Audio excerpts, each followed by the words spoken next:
Hello लोगोफोर नोंथांमोनखौ गिबियावनो आंनि चेनेलाव बरायहरबाय आसा खालामो नोंथांमोना गासैबो मोजाङै दङ होननानै आङो दिनै जुनाद रायजोनि जिके लाना फैदों जुनाद एनिमेल्सफोरनि नोंथांमोना बेखौ मोजाङै नायलांदो आरो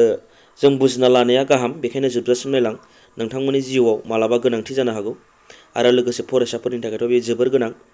नोंथांमोना दा साननो हागौ दे जेनेबा जाय दासो हाइ स्कुलाव फरायनाय बा सोरबा एचएस बा डिग्री फरायनाय बेफोर गोनां नङा होननानै जेब्ला नोंथाङा मा होनो BA खौ कमप्लिट जागोन MA खौ कमप्लिट जागोन साख्रिनि इन्ट्रेन्स होगोन अब्ला नोंथांमोना बुजिगोन आरोना गोनांथि जागोन ना जाया बेखायनो नोंथांमोना दानिफ्राय नायखालाङोबा जोबोर इजि जाहैगोन आरोना उनाव बेखायनो नायलांबानो जाबाय गोबाव खालामलिया से नाम्बाराव नायदो जुनाद बिगियाननि फरायसंनायखौ मा बुङोनो माने जुनारनि थाखाय जाय बिथांमोना साइन्स लानानै जुनादनि थाखाय फरायो बेखौ मा होनना बुङोनो जुल'जि होनना बुङोनो दे फिननाया नायनाय जुल'जि दा 2 नाम्बाराव नाय जुनाद रायजोखौ मोनबेसे थाखोआव रानदों आरो मा जुनाद रायजोखौ थाखो मोननैयाव रानदों नै बेनो मोननै थाखोआव रानदोंनो मा होनदोंना नायनो से जिबख्रि थानाय जुनाद आरो बां जिबख्रि थानाय जुनाद दानिया नायदो नै 3 नाम्बाराव अस्ट्रेलियानि बबे जिबिया बिदै दैयो नाथाय फिसानो आहारसो दौओ जों मिन्थिगौना जाय जिबिया मा होनो बिदै दैयो बियो बिदै दैनाया मालाबाबो बिदै दैनाया आहार सोबा दै माबायो मा होनो जाय बिदै दैयो बियो एम्फौ एनला माबा माबिसो दौओ नंगौ नङा नाथाय बिहा मा होनो जाय बिदै दैयो बियो आहारसो सोबो जाहैदों आहारसो दौओ बे जाहैबाय एसिडा दै मोनसे जिबि दंनो अस्ट्रेलियायाव जाय बिदै दैयो आरो आहार दौओ बे जाबाय एसिडा दै फिननाया एसिडा जिबि 4 नाम्बाराव नायनै खोला आमेरिकानि मा मुंनि जिबौआ गिदिरसिन आरो 11 मिटार गोलावनो खोला आमेरिकायाव मोनसे जिबौ मोनो 11 मिटार जानो 11 मिटार दै ओमफ्राय 31 फिट जोंना बर'आव फुट होनो नामा 31 फुट गोलाव जादों बे जिबौआ बे जिबौनि मुङा मानो फिननाया नाय एनाकन्डा दै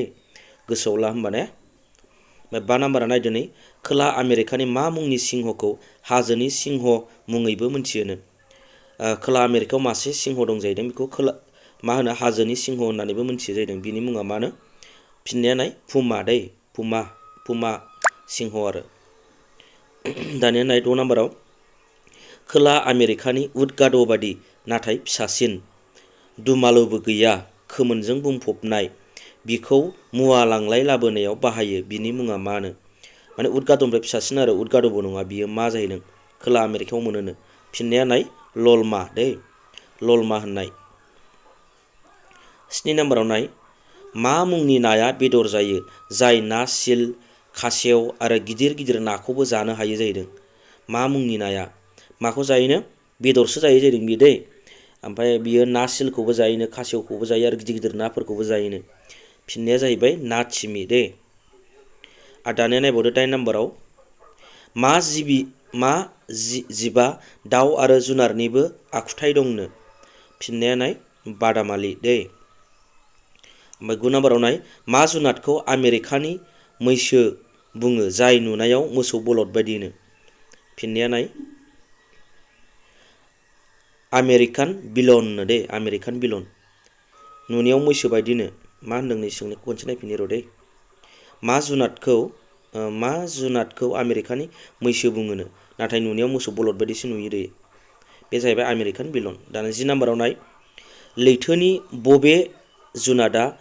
गोख्रों सानस्रिनो हाग्रा आरो 9 आथिं गोनांनो लैथोनि जुनाद आरो बियो गावनि गाबखौ सोलायनो हायोनो बे जाहैबाय आथिङानो बेना 8थानो दै मोनब्रै 8था जुनादनाथ' मोनब्रैल' थायो बांसिन ना नाथाय बेहा 8था आथिं गोनांनो बियो जाहैबाय मा होनो फिननाया स्कुइडनो दै स्कुइड 11 नाम्बाराव नायनै मा जुनादा सुबुंनि मिनिनाय बादि सोदोब होनो हायोनो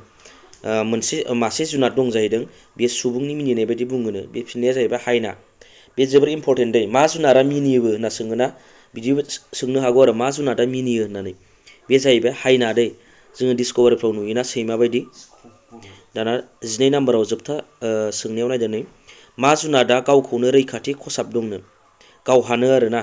मा जुनादा गावहानो रैखाथि खसाब दं आरो माने सुथुरनिफ्राय रैखा होनो थाखाय गावहानो खसाब थायोनो फिननाया जाहैबाय गान्दा जों बेफोरखौ माने बुजिया नै मालाबा माने बावो आरो बावना थायो माने नंगौना नङा बेबा सानो जों नाथाय दिनै जोङो मोजाङै मोनथिबाय नङा होमबा आसा खालामो नोंथांमोना भिडिअखौ नायना मोजां मोनदों। भिडिअखौ नायनानै मोजां मोनदोंबा लाइक खालाम, जाहाथे आङो इयुनाव आरो बेफोरबायदि भिडिअ लाबोनो हाबावो। बाय बाय।